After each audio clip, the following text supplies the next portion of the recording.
understand me? So you Yes. talk about Yeah. tomorrow I'm ready for you. I'm bring No, you somebody. can also carry on with whatever that is has been a grievance in your heart, or you think that is causing the grievance between the Yorubas and the Igbos. You can begin to point them out, so that I'll be able to know and align things properly on what we can do to solve the problems between these two unique tribes. Not that the Northerners are not unique; they are also a very powerful tribe and good people as well. But right now, I think if we The Northerners are even unique more than us. yes, they are very So unique and powerful people. But the issue I have right now is that the Northerner they finished 8 years. So if we are not careful, we're going to give them another 8 years. Okay, and it won't be their fault for them to pick another 8 years. So what we need to do now is to see those problems, those things that are causing problem between the southeast and the southwest. We need to bring them out. Saying the Yorubas are cowards is not an issue to discuss. For me, I don't see anybody can be a coward. Anybody can be an hero as well. So you don't just point on particular people that these people are cowards. Because if you pick in all these three tribes, there are cowards there. In all these three tribes, there are heroes there as well. Do you understand? So we don't go into all that. What we need to do, go deep and see what is this problem? What caused the problem? That the Yorubas and the Igbos cannot align and do things properly. So we can pick one person. If it's Tinubu, no problem. If it's Peter Obi, no problem. So long as somebody from the southwest or the southeast emerge as president, is going to also help us. Because the Northerners will finish their own 8 years. Let's see how we can grab our own. If we cannot grab it, I will give it to the Northerners. It's our business. So that's how I see it. So you can bring out those points. Let's hear you. yeah, I understand. My point is simple. You know, in your land, they used to say that if your daughter, you cannot have a daughter that have a very good back, very good shape, very good size bone, and you now remove the bead and put it in another person's daughter's waist. You understand what I'm saying? It's not done anywhere. Yeah.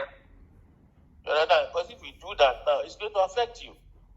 So what do you think? What do you think is the problem? What do you think? Or you were saying something the other time about the 1966 coup, how it started and who betrayed who and whatever. Because some of us don't really know this history. We don't understand what actually transpired then that caused this problem between how Azikiwe was supported by the Yorubas and they made him president, and how what Awolowo did or whatever. Most of us don't know. But some of you that are old folks will be able to tell us exactly what happened, so we'll be able to know what to do to bring these two people together. The problem of the disunity problem started in 1959. And how it started was 1959. There was an election. The election in 1959, the Northern Hemisphere came up with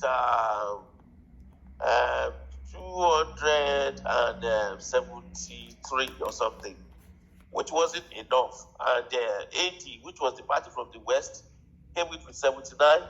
Party from the East came with 81.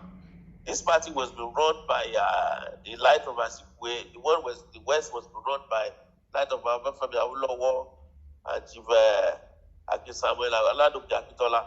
So basically, what happened was that because the votes that the Northern Hemisphere had was not enough for them to form a government, so they need to form a coalition with either the party from the West, or the party from the East.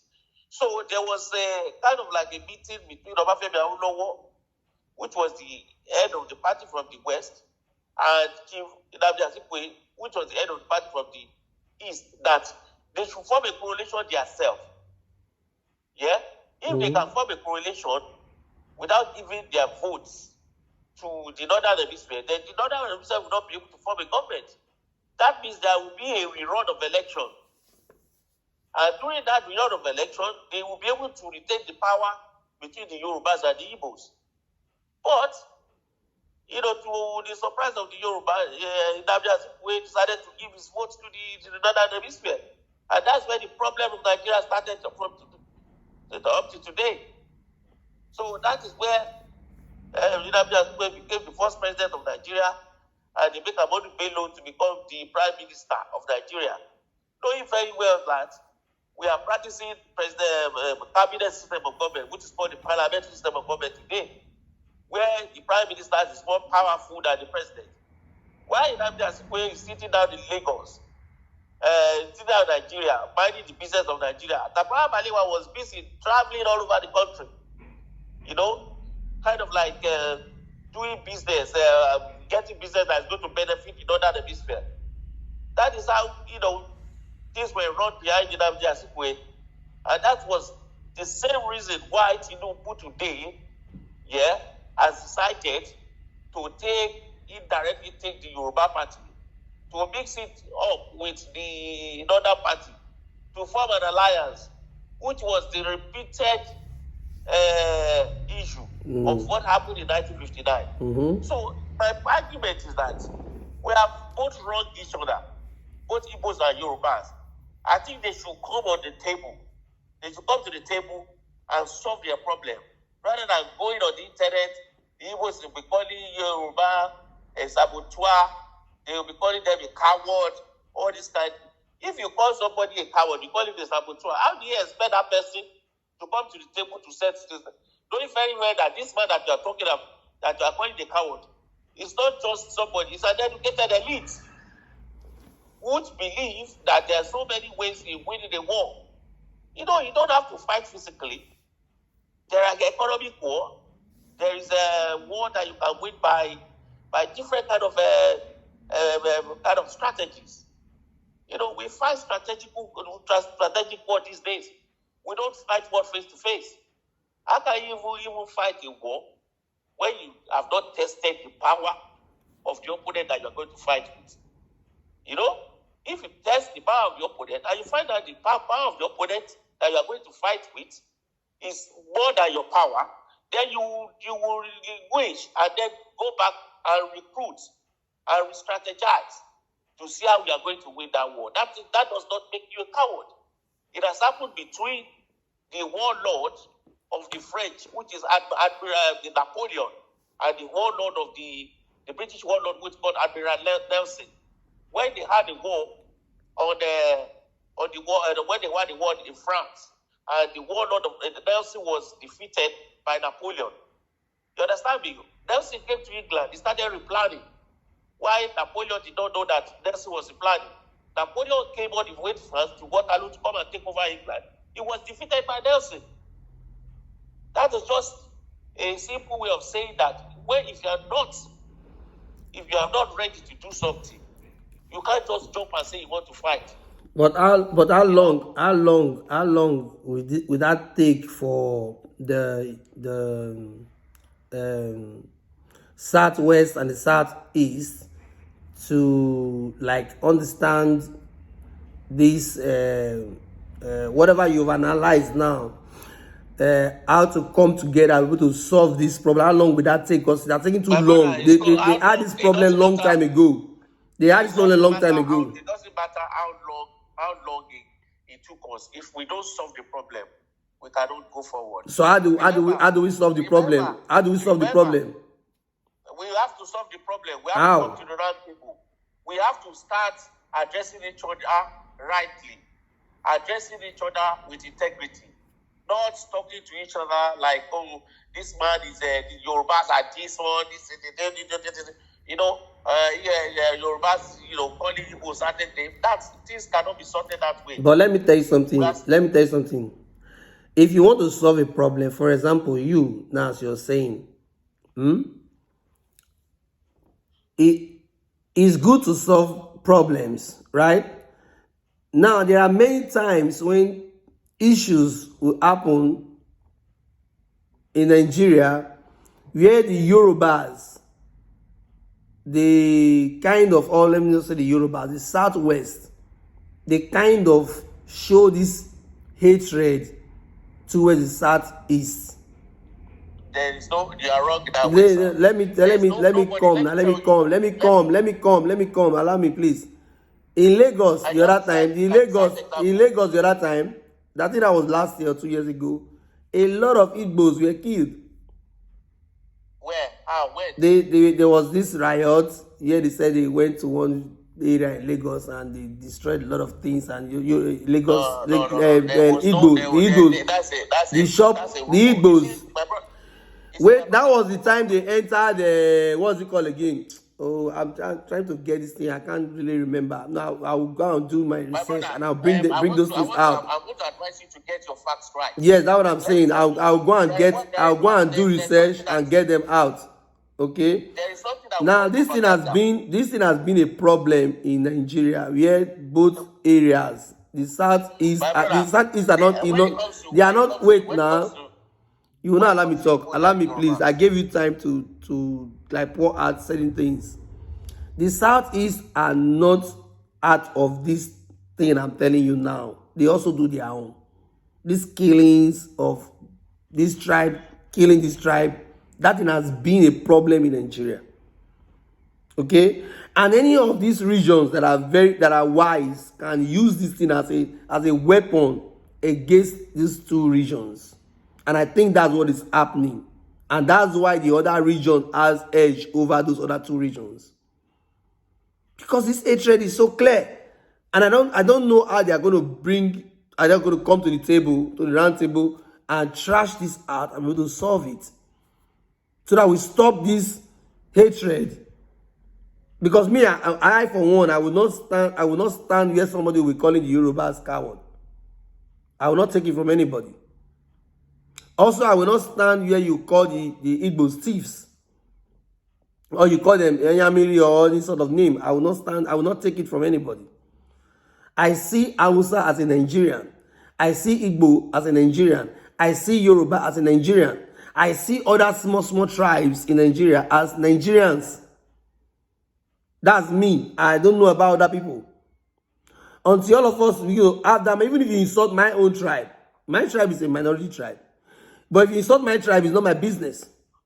What I'm telling you that you are talking to a Nigerian. Because you that is insulting my tribe, you are a Nigerian.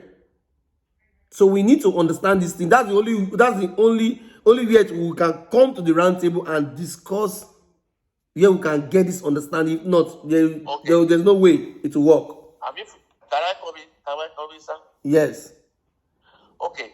My contribution to what you have said is that I believe the propagandas and the kind of things, they are not proper, they're not factual. There's no facts in there. First of all, there's never been any fight between Igbos and Yorubas. Because most of the people that build up Lagos are the Igbos. Do you understand what I'm saying? There's been integration between the Igbos and Yoruba for a long time. In terms of intermarriage and everything, business-wise and everything. So, what happened in Lagos is simple. Yeah? What is psychological? Okay, there was an election between two Fulani men, Atiku and Buhari. PDP for Atiku, APC for Buhari. Just because of these two people that are not Igbo, they are not Yoruba. The lives of the Yorubas and Igbo, they started fighting each other in Lagos. Did you see that is psychological? Is that irony? But you're bringing to bring those that is that you're gonna get my facts right. You're bringing to bring that what I was trying to remember. I said I'm gonna do research. I'll pick them out. But something like that has happened. Something like that has happened, which you have said now. They did not kill each other. What happened was that the top of the woodlands started burning the shops of the Igbos. They never killed nobody. Is that right? It has never been the history between Yoruba people. What you just said now, is it right? So what happened when they realized that there was kind of like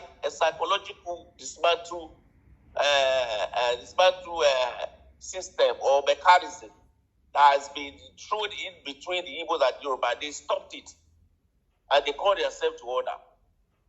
So, like I said, we have all wronged each other and we will continue to wrong each other.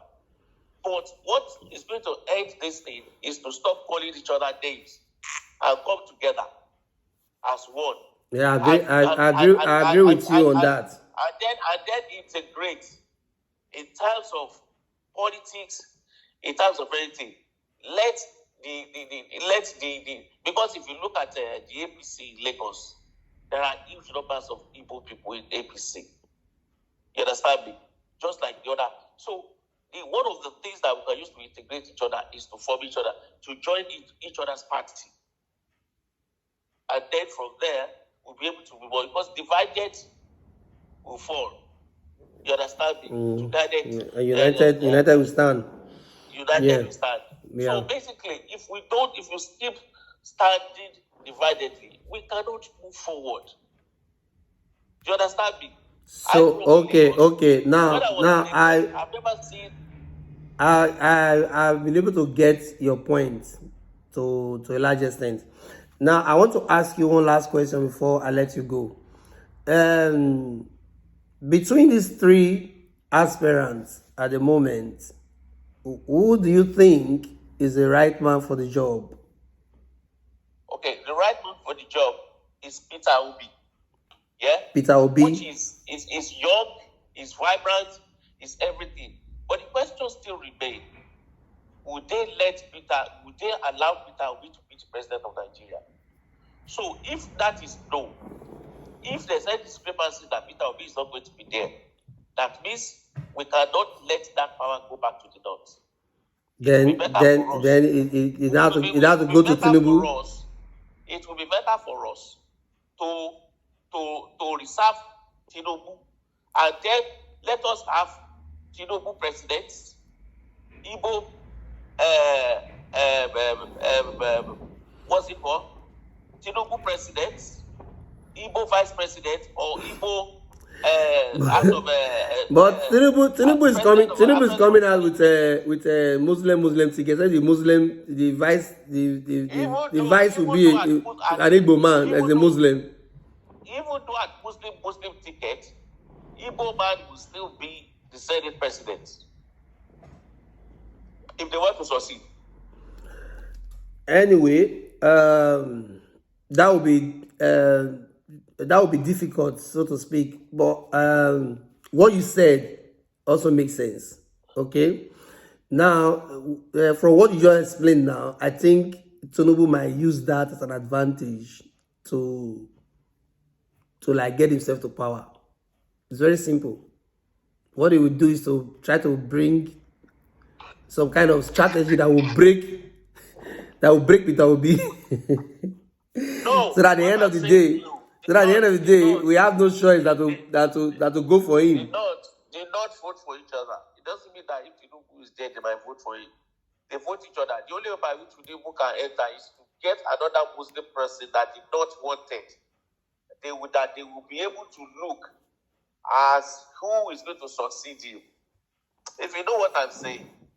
Do you understand?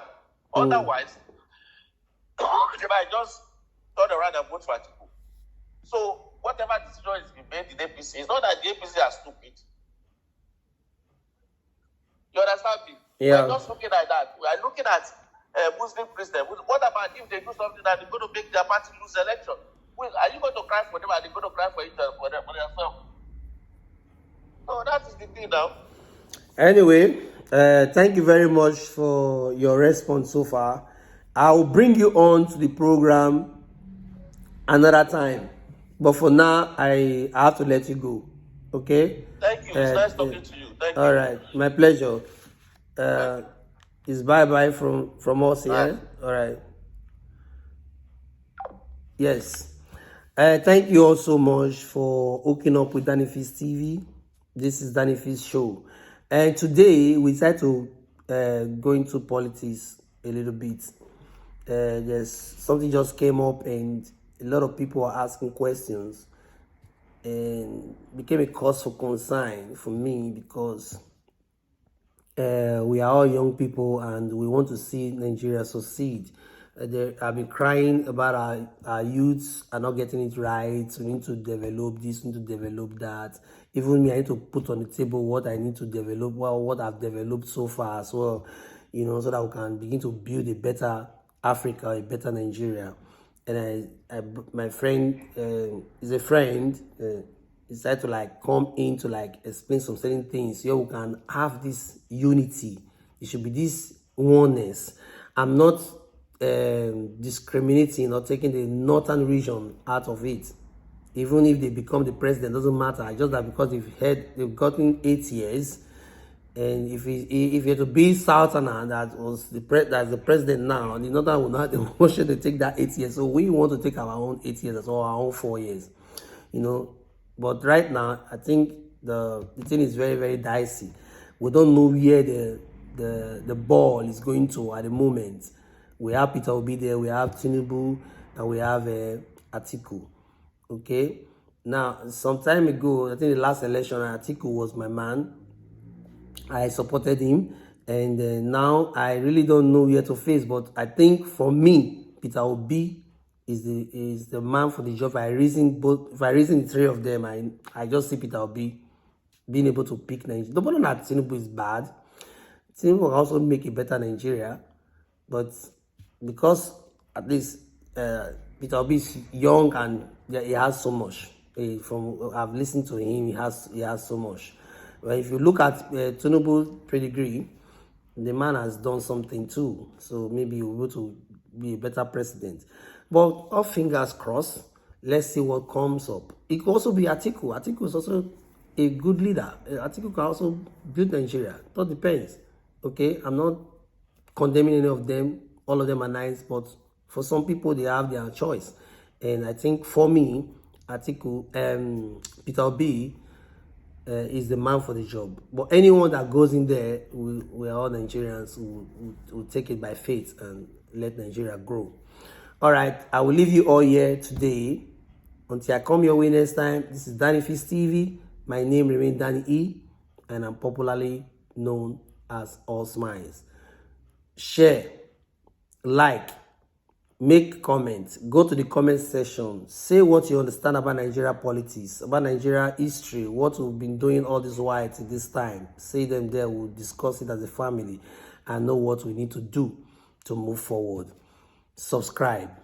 That is, just subscribe so that when I come up with any video, as you hit that notification button, I come up with any video, you'll be the first person to be notified. You just see it there, pop up, then the face is there, so you can watch. Thank you so much for hooking up with me. God bless you all. Until I see you again, it's bye for now.